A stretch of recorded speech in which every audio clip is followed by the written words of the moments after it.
en este caso, eso es lo que nos va a regir a lo largo de todo el semestre. Entonces, ¿de qué trata la sección 4.1 del libro? Va a tratar de los errores. Entonces, vamos a hablar de errores. Nosotros estamos como acostumbrados a que tenemos un resultado analítico, ¿cierto? Es decir, tenemos una fórmula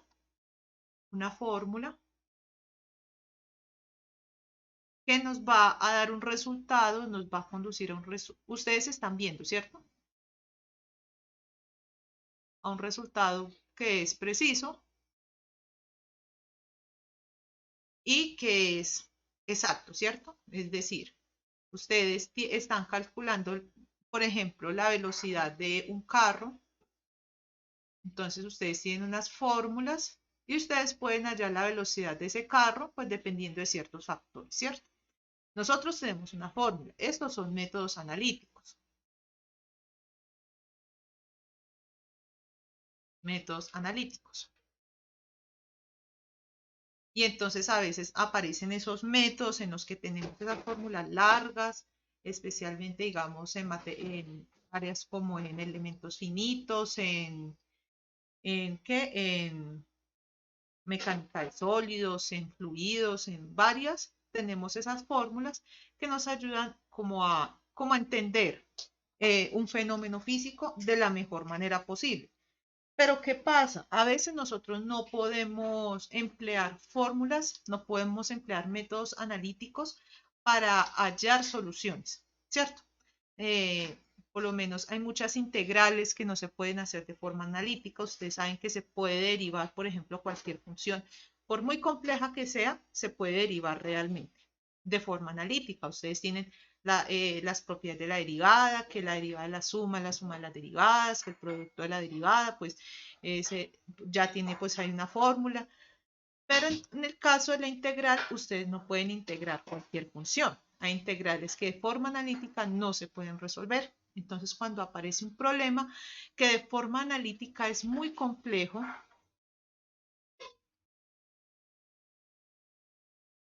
o no se puede resolver, porque digamos tiene muchas variables, entonces ahí es cuando aparecen los métodos numéricos. Los métodos numéricos. Numéricos. Entonces, ¿qué hace un método numérico? Tratar de aproximarse a la solución que tenemos, ¿cierto? ¿Qué es lo que nos da un método numérico? El método numérico nos da una aproximación al resultado real.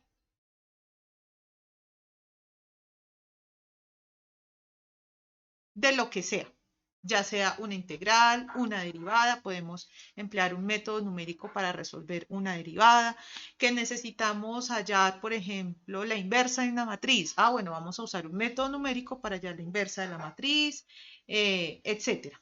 Es decir, los métodos numéricos pues nos ayudan a resolver los problemas, pero de una forma aproximada. Cuénteme, Daniel.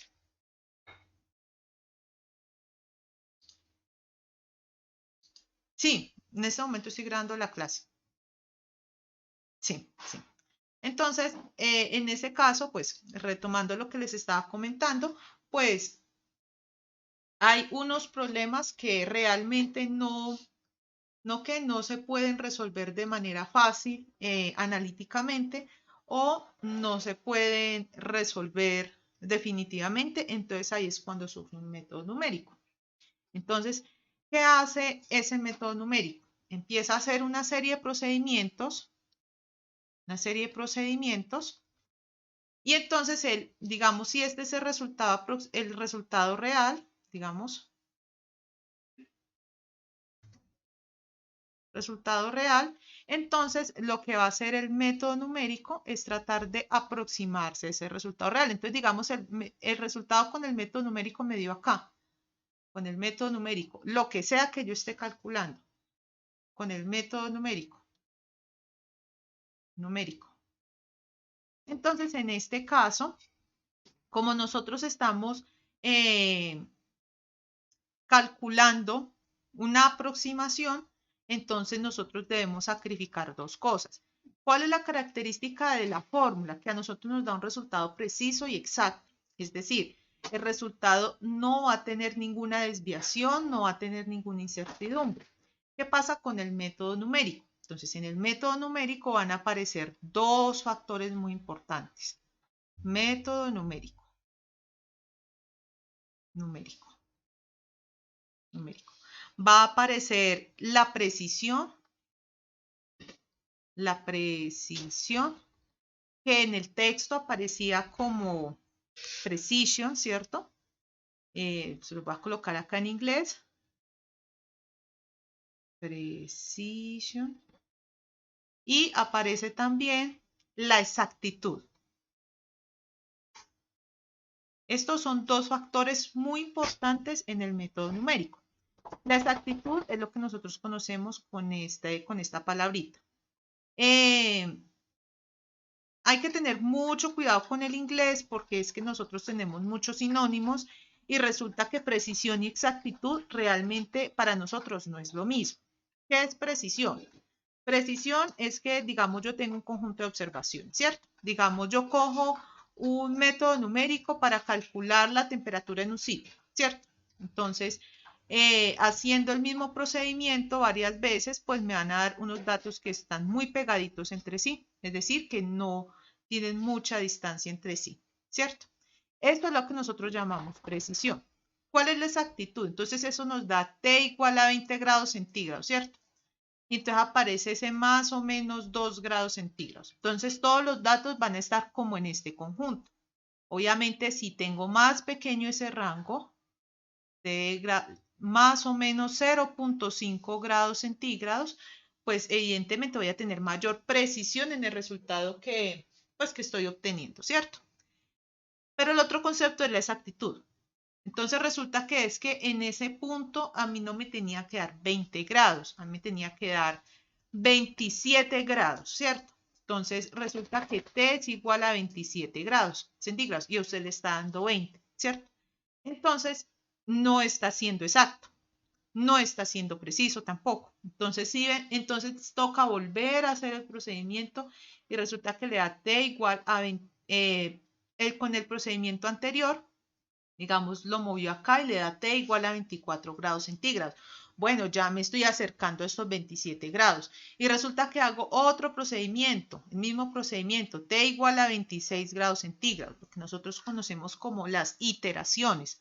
Entonces, miren que, pues espera que en cada iteración me esté acercando al resultado deseado. Se espera. Hay que tener presente que cuando nosotros trabajamos con iteraciones, no siempre nos vamos a acercar al resultado deseado. ¿Por qué? Porque va a depender de muchos factores, como el método que use, el punto de inicio que use, o el rango que use, o los puntos que tome de referencia. Entonces, miren que mientras en el caso de los métodos analíticos nosotros no tenemos ese problema y el único problema que tenemos en los métodos analíticos es que podamos solucionar esa ecuación, realmente ya sea a mano o factorizando, haciendo procedimientos o simplemente reemplazando, en los métodos numéricos pues nos van a aparecer dos factores que son los que tenemos que sacrificar en algunas ocasiones. Generalmente se sacrifica un poco la precisión. Entonces, ya más adelante vamos a ver cómo es que se sacrifica un poco esa precisión porque se busca más que sea exacto el resultado. Entonces, en ese caso, si nosotros tenemos falta de precisión, pues vamos a tener como esa incertidumbre, una incertidumbre asociada. Entonces, ¿qué pasa?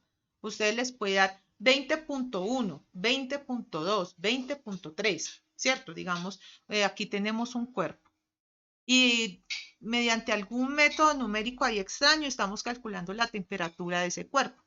Entonces, si usted hace el método una vez, le hace T igual a 20.2, otro le hace igual a T igual a 20.21. Entonces, miren que están muy cercanos los datos.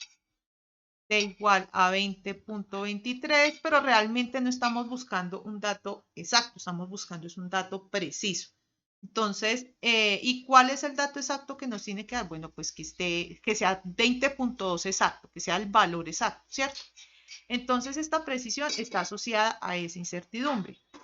Y la exactitud está asociada a lo que nosotros llamamos el sesgo. Aquí pues les estoy tratando como de traducir todas las palabras que aparecen ahí porque sé que el libro está en inglés. Es lo que nosotros encontramos en el libro de esta manera. Y aquí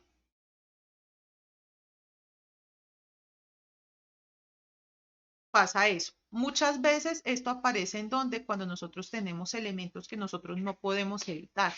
Por lo menos que la computadora no maneje más cifras decimales. Ahí estamos sacrificando la precisión, pero nosotros siempre vamos a tratar de ser exactos, o sea, que llegue lo más cercano posible al resultado que está. Entonces, muchas veces en Internet también nosotros nos vamos a encontrar con gráficos que nos describen la precisión de la siguiente manera. Resulta que la precisión y la exactitud de la siguiente manera. Resulta que nosotros tenemos un valor que nos tiene que dar, ¿cierto? Como sea, ¿cierto? Y entonces resulta que a nosotros nos dan una nube de datos y esa nube de datos pues va a tener que mi nube de datos va a dar acá. Entonces este es el valor del método numérico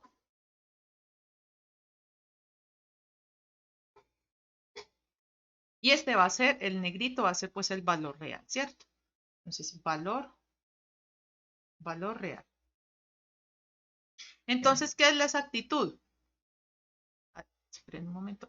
¿Qué es la exactitud? Pues es esta distancia pues entre esto y esto, ¿sí?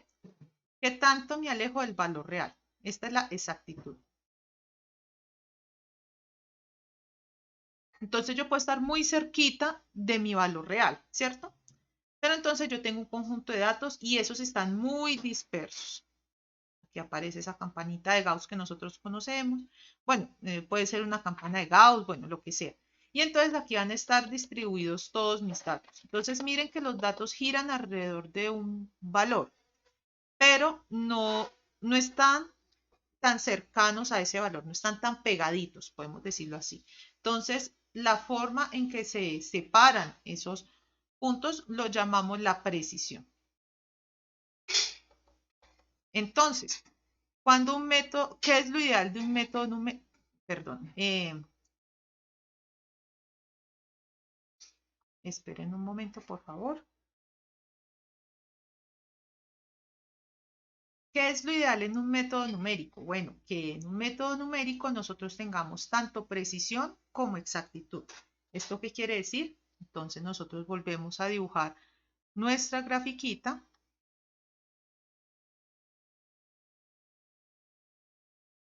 Y entonces aquí tenemos nuestro valor real, y que el valor calculado con el método numérico sea lo más cercano a ese valor real, ¿cierto? Este es el valor calculado por método numérico.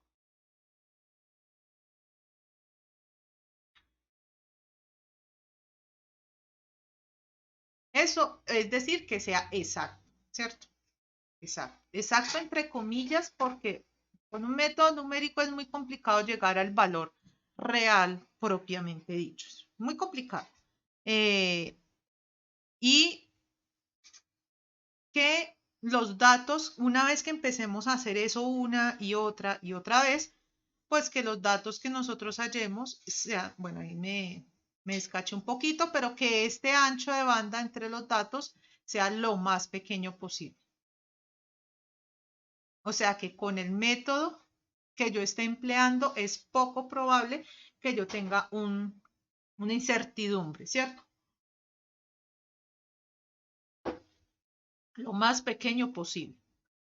Eso es lo que aparece pues en el gráfico de que le aparecen unas bolitas y que los punticos, entonces los punticos junticos o los punticos separados es el grado de precisión y los punticos cerca a al centro de esos círculos grandes es ya la exactitud.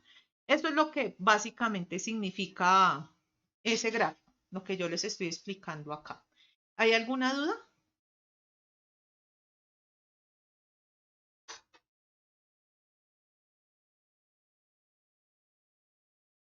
Bueno, entonces, ahora nosotros, ¿cómo vamos a representar toda esa incertidumbre y ese sesgo que nosotros tenemos en los métodos numéricos? Porque esos van a ser inevitables.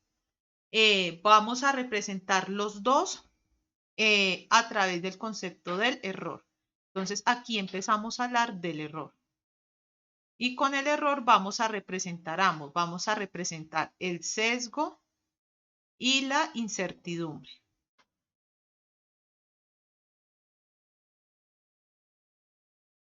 Y la incertidumbre. Entonces, ¿qué quiere decir un error?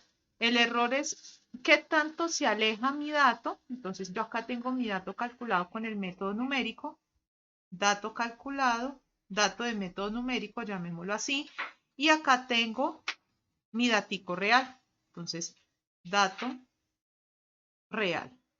Entonces, la distancia, por decirlo así, una forma de medir, de comprender eso es como una distancia. ¿Qué tanto yo me alejo del valor real? Esto significa el error.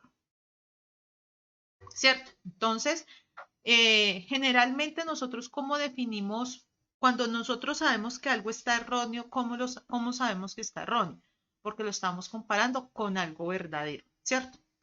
Entonces, pues, ¿qué sale de ahí? Pues que generalmente eh, vamos a tener que un elemento con que comparar, ¿cierto? Entonces, generalmente cuando uno está haciendo un nuevo método numérico, ¿uno qué hace? Uno consigue un valor analítico con el cual comparar su método numérico y así puede calcular los errores. Entonces, ¿cómo? Pues si nosotros sabemos que es qué tanto yo me alejo del error de mi dato real, entonces podemos decir que el valor real, yo coloco aquí otro color, que el valor real pues será esta aproximación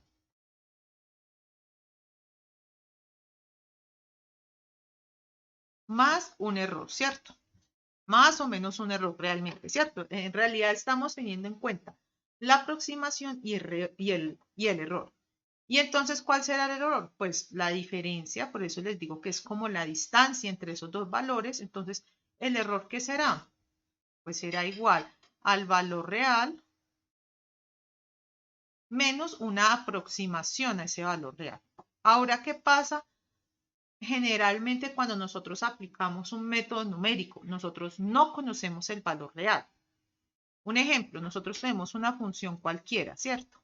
Entonces tenemos esta función, por ejemplo, y nosotros necesitamos hallar las raíces. De hecho, ese es el primer tema que vamos a tratar. Pero nosotros no sabemos qué raíces tiene. Nosotros no sabemos la solución analítica porque digamos que no se puede encontrar esa solución analítica, ¿cierto? Entonces, lo que pasa es que nosotros no vamos a tener valores reales con los cuales nosotros compararnos. Ahora, generalmente cuando nosotros estamos hablando de el error comparado con el valor real, nosotros estamos hablando de que esto es un error absoluto. ¿Por qué? Pues porque nos estamos comparando con el valor real, ¿cierto? Entonces, una vez nos acerquemos a ese valor real, pues va a ser igual a cero. Entonces, muchas veces en los métodos numéricos no vamos a conocer, no lo vamos a conocer. Nos va a ser un elemento que es oscuro en la mayoría de las veces. Entonces, eh, ¿qué pasa en ese caso? Nosotros debemos empezar a tomar un valor de referencia eh, no, para poder comparar, ¿cierto? Para poder decir, bueno, ¿qué tanto me estoy aproximando al valor real de mi valor, ¿cierto? De mi resultado. Entonces, en ese caso, lo que vamos a hacer es que ya vamos a tratar con dos cosas. Primero, generalmente cuando nosotros estamos tratando con errores, nosotros tratamos de normalizar los errores.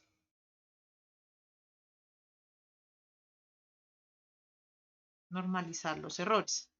Entonces, cuando ustedes vean un error, entonces ustedes van a ver que se va a dividir sobre un valor, ¿cierto? Recuerden cuando nosotros estábamos hablando en sólidos, por ejemplo, en vector normal, entonces ahí hablábamos de que ese vector normal, vector unitario, es un vector que se divide sobre su norma para poder hallar uno con un qué, con un qué, con una magnitud de 1 y que eso realmente es como un porcentaje de ese vector grande que nosotros teníamos. Lo mismo pasa con los errores. Con los errores, este error absoluto realmente uno no le dice nada. A uno no le dice nada porque uno no lo tiene contra qué compararlo. Uno que comparar generalmente porcentajes. Ustedes ven que cuando ustedes les dan alguna cifra, a ustedes realmente para poder comparar esa cifra con otra, les van a decir, es por ejemplo con las enfermedades, no, es que se enferma uno por cada 100.000 habitantes. Entonces, ¿cuánta porcentaje de la población se enferma? Pues uno sobre esos 100.000 habitantes, ¿cierto? Que se enferma uno de cada 1.000 habitantes, uno sobre 1.000 habitantes. Realmente nosotros necesitamos son elementos que nos ayuden a nosotros a entender en qué porcentaje, qué tanto nos estamos acercando, porque generalmente esos son los que vamos a tomar como elementos de referencia. Entonces, ¿qué hacemos? Uno coge este valor absoluto que es esta resta y lo resta. Entonces uno dice, el error relativo ya es un error relativo porque es con respecto a una magnitud, entonces hablamos de que el error relativo es igual a una normalización del valor absoluto. Entonces, ¿qué será? El valor real menos la aproximación sobre el valor real. El valor real. Y entonces, para nosotros entender eso en porcentaje, pues lo multiplicamos por 100%. Eso es lo que nosotros vamos a trabajar a lo largo del curso como error relativo, que se representa por ET. Entonces, ustedes van a encontrar que en los métodos numéricos los van a normalizar y los van a hablar como es un 3%, es un 2%, es un 1% el valor real. Entonces ustedes ya pueden dimensionar, bueno, me toca acercarme un poquito más porque está muy lejano, en el caso pues de magnitudes muy grandes o algo así, ¿cierto? Entonces, esta vez un error relativo. Un error relativo. Y deben tener mucho cuidado porque en el libro hablan de un ET. Ya les voy a decir por qué tengan cuidado porque en el libro a menudo no se usa este ET. Se usa es un epsilon A. Pero ya van a ver por qué vamos a hablar de otro tipo de error. Entonces, hasta aquí ya sabemos que el error nos ayuda a ver qué tanto nos alejamos del valor real y que entonces para poder saber ese error en términos porcentuales, pues lo dividimos esa resta entre el valor real, ¿cierto? Hasta ahí todo claro. Pero entonces, ¿qué pasa? Cuando nosotros tenemos un método numérico, nosotros los valores reales son incógnitos. Los valores reales, ¿quién sabe cuáles serán? ¿Cierto? Entonces lo que nosotros nos vamos pues para poder encontrar una real solución, entonces ¿qué? Si nosotros queremos encontrar una real solución de ese método, entonces tenemos que compararnos con otro valor que sea muy cercano, que nosotros vamos a considerar que es cercano a esa solución. Entonces, ¿cómo vamos a hallar eso que es cercano a esa solución? Vamos a hablar de una aproximación de ese error. Entonces, nos vamos a acercar cada vez más y lo que vamos a hacer es tratar de que esa aproximación cada vez sea más pequeña. Cuando nosotros estamos trabajando estos errores absolutos, nuestra atención está a hacer que sea cero. Cuando nosotros ya no tenemos estos valores reales, el objetivo es empezar a disminuirlo lo más que nosotros podamos. Es decir, él se va a empezar a aproximar, por decirlo así, a sí mismo. Por ejemplo, ustedes tienen un método numérico, ¿cierto? Entonces, el método numérico es hallar una raíz y ustedes empiezan con este punto inicial, ¿cierto? Ustedes saben, pues que gráficamente el método está acá, ¿cierto? La raíz de eso. Entonces, en la primera iteración, ustedes van a resultar en este punto, ¿cierto? Y cada vez se van a ir aproximando más. Entonces, ¿ustedes qué van a hacer? Van a hacer que el método se compare a sí mismo, a ver qué tanto se está acercando él. Y cuando él se está acercando, seguramente se van a empezar a hacer más junticos, es decir, el método va a tratar de ser más preciso, entonces seguramente ese error se va a volver más pequeño todavía. Entonces, lo que nosotros vamos a tener en cuenta es que vamos a tener un valor previo, un valor actual. Entonces, si estamos en el segundo paso de la iteración, ¿cierto? Estamos en la segunda iteración, por ejemplo. ¿Cierto? Entonces nosotros tomamos, no, en la primera iteración, para que una vez quede claro ese concepto. Entonces, lo que vamos a hacer es, primera, entonces lo que vamos a hacer es coger este valor previo. Entonces vamos a tomar el valor previo, y lo que vamos a hacer, perdón, yo borro acá. Vamos a tomar el valor previo, que ¿cuál sería ese valor previo? Sería esa aproximación que nosotros intentamos hacer a priori, menos el valor presente, valor actual, que es el que nosotros vamos a tomar como valor real, pero realmente no es un valor real, es solo para poder hacer esa resta, y lo vamos a normalizar. ¿Sobre qué lo normalizaban en el error absoluto? Sobre el valor real. Aquí sobre qué lo vamos a actualizar, sobre el valor actual. Lo multiplicamos por 100 para tener un resultado en porcentaje y a ese es el que vamos a llamar epsilon sub a. En toda la materia vamos a manejar este epsilon sub a, que es el valor actual menos el valor previo sobre el valor actual por 100%. Y eso es lo que vamos a desarrollar. ¿Por qué? Porque nosotros realmente no vamos a contar con estos valores reales, a menos que tengamos solución analítica. De resto, nosotros no conocemos ningún valor real. Nosotros solo tenemos valores actuales. Entonces, valores actuales, valores previos, productos de anteriores iteraciones, sobre el valor actual, que es el de la presente iteración o del presente cálculo, más bien estas iteraciones son como cálculos repetitivos, y lo multiplicamos por 100. Y este es el que vamos a manejar para que lo tengan presente. ¿Cuál es la idea de este error? Pues que a medida que avanza, a medida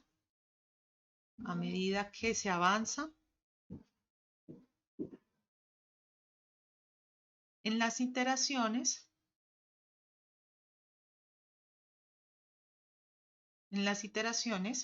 pues que ese epsilon sub a baje, ¿cierto? Porque lo importante es que el valor actual, es decir, que la suposición que estamos haciendo sea cada vez más cercana al valor real que nosotros queremos hallar, ¿cierto? Entonces, a medida que se hacen las iteraciones, esperamos que epsilon sub a sea más pequeño.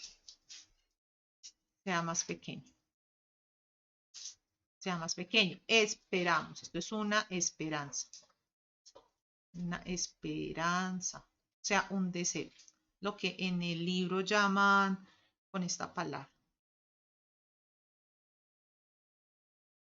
¿cierto?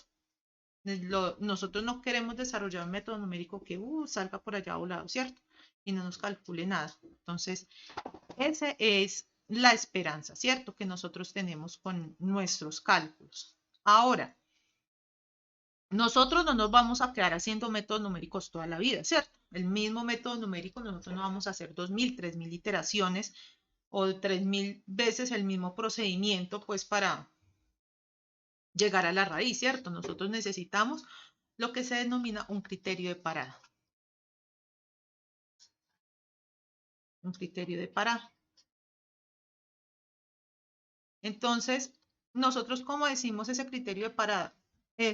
que digamos, no, que el error sea de 10 a la menos 3, de 10 a la menos 2, de 10 a la menos 1. Ese es nuestro criterio de parada. Ahora, ¿cómo trabaja el criterio de parada? Este es mi valor real. O bueno, digámoslo así, mi valor real, entre comillas, ¿cierto? Y estos son un valor aproximado que calculé, un valor aproximado, y esto es otro valor aproximado. Realmente al método no le interesa si está lejos hacia arriba, hacia abajo, hacia la derecha, hacia la izquierda. No, al método no le interesa nada de eso. A él solamente le interesa qué tanto se aleja, la distancia que se aleja. Para él le da lo mismo estar 3% hacia la izquierda o 3% hacia la derecha. A él le da lo mismo. Entonces, ¿qué pasa? Que el criterio de parada, como no importa el signo del error, que sea más 3, menos 3, sino realmente únicamente la magnitud, entonces ahí aparece ese epsilon sub A. ¿En qué? En barritas. Esas barritas es el valor absoluto. Es el valor absoluto. Valor absoluto. Y entonces, ¿cuál es nuestro criterio de parada? Que este epsilon sub A, ese error, sea menor a un error E sub S que hemos establecido al inicio del procedimiento. Entonces a usted les dice, no, no, eso es muy, necesitamos hacer muchos cálculos, vamos a hacer que el criterio de parada es que el error sea menor que 1 por 10 a la menos 3, por ejemplo. Ese es un criterio de parada, que sea menor que 1 por 10 a la menos 2, o sea que esa distancia sea menor que una distancia que yo establezco. Entonces, si el error cae dentro de esa distancia, digamos que es 3% y usted estableció como criterio para un 10%, pues 3 es menor que 10, entonces ahí para el cálculo. Que es preciso, o sea que no necesariamente. Entonces, en ese caso, puede ser bastante exacto que se aproxima mucho al método, pero ese 10% hace que los resultados que yo haya alrededor pues no sean muy precisos, digamos que se alejan un 10%, por ejemplo. Entonces se dispersan 10% alrededor de ese valor que yo deseo calcular. Y eso pues es todo lo referente a la teoría de error. Y entonces eso es con el criterio con el que nosotros vamos a trabajar.